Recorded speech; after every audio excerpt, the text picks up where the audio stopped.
Argentina বনাম Spain final ম্যাচটা সবাই উপভোগ করলেন। যে হয়তো কেউ দেখছেন, কেউ নিউজ দেখছেন, কেউ শেষে দেখছেন, কেউ আগে দেখছেন, কেউ পরে দেখছেন, কেউ বা আগে রেজাল্ট পাইছেন। তো যেটাই হয়েছে, খেলাটা আজ এখন স্পেন ফাইনালে জিতে গেছে। স্পেন ফাইনালে জিতে যাওয়াতে আমার যে লাভ আছে এমন কিন্তু না।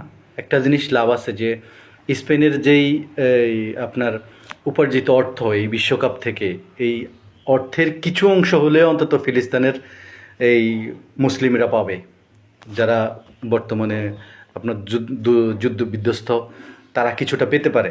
এই কারণে এটা আগে থেকে তারা বলছে, এই জন্য বলি। তো আর্জেন্টিনা জিতে নাই সেই জন্য আমি বেশি খুশি হয়েছি। কারণ আছে।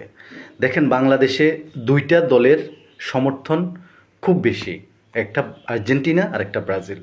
এখন আপনি একটা জিনিস দেখেন, এই যে আমাদের বাংলাদেশের বিভিন্ন জায়গায় বড় বড় এই হলগুলাতে, বিশ্ববিদ্যালয়গুলোতে যখন এই খেলা দেখা হয়, প্রজেক্টরের মাধ্যমে খেলা দেখার পরে দেখা যায় কি একটা বিশাল উল্লাস হয়।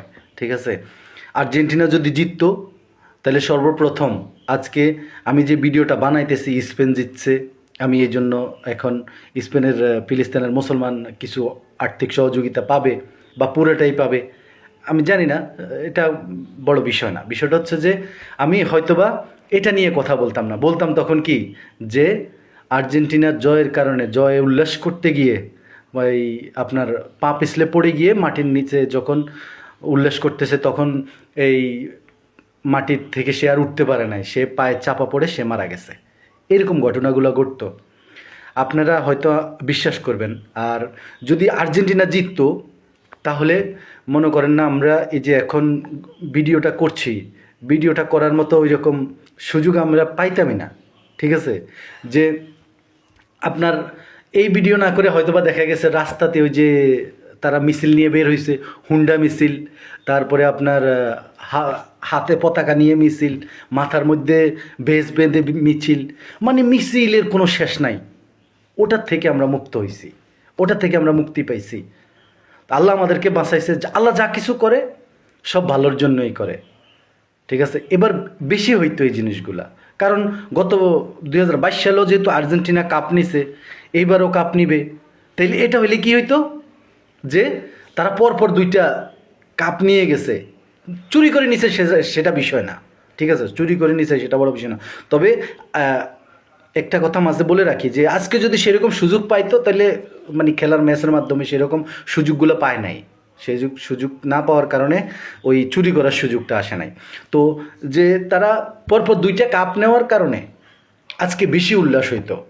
আজকে বেশি উল্লাস হইলে কি হইতো, মানুষ বেশি আপনার জড়ো হইতো। জড়ো হওয়ার কারণে এই যে মিছিল মিটিং এগুলোর কারণে অনেক মানুষ এই যে পায়ের নিচে পড়ে মারা যাইতো।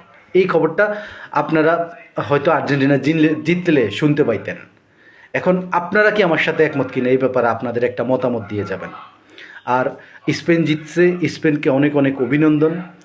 খেলা একটা বিনোদন, কিন্তু আমরা এটাকে একটা এমন এক পর্যায়ে নিয়ে গেছি, এমন প্রতিদ্বন্দ্বিতা, বাইয়ের শত্রু আর্জেন্টিনা ব্রাজিল, যেভাবে আমাদের বাংলাদেশের রাজনীতিতে এরকম হয়, ঠিক যেন মানে পলিটিক্স হয়ে গেছে এই খেলাধুলাগুলা। আমরা এটাকে বিনোদনের মতো নেই না। আর যে ওই আমাদের ধর্ম নিরপেক্ষতা, তারপরে হচ্ছে খেলার প্রতি তাদের বেশি আন্তরিকতা, এই জিনিসগুলো তারা বুঝতে চায় না। এই জিনিসগুলো সবাইকে আল্লাহ বোঝার তৌফিক দান করুক, সে যেই দলই হোক না কেন, যাতে সে সঠিক জেনে দিন মানে কিভাবে প্রতিষ্ঠা করা যায় সেই জিনিসগুলো যাতে সবার মাথায় ভিতরে আসে, আমি সেই দোয়াই করি। আর অবশ্যই যদি ভিডিও ভালো লাগে শেয়ার করবেন। আজকের মতো বিদায় নিলাম। আল্লাহ হাফেজ, আসসালামু আলাইকুম।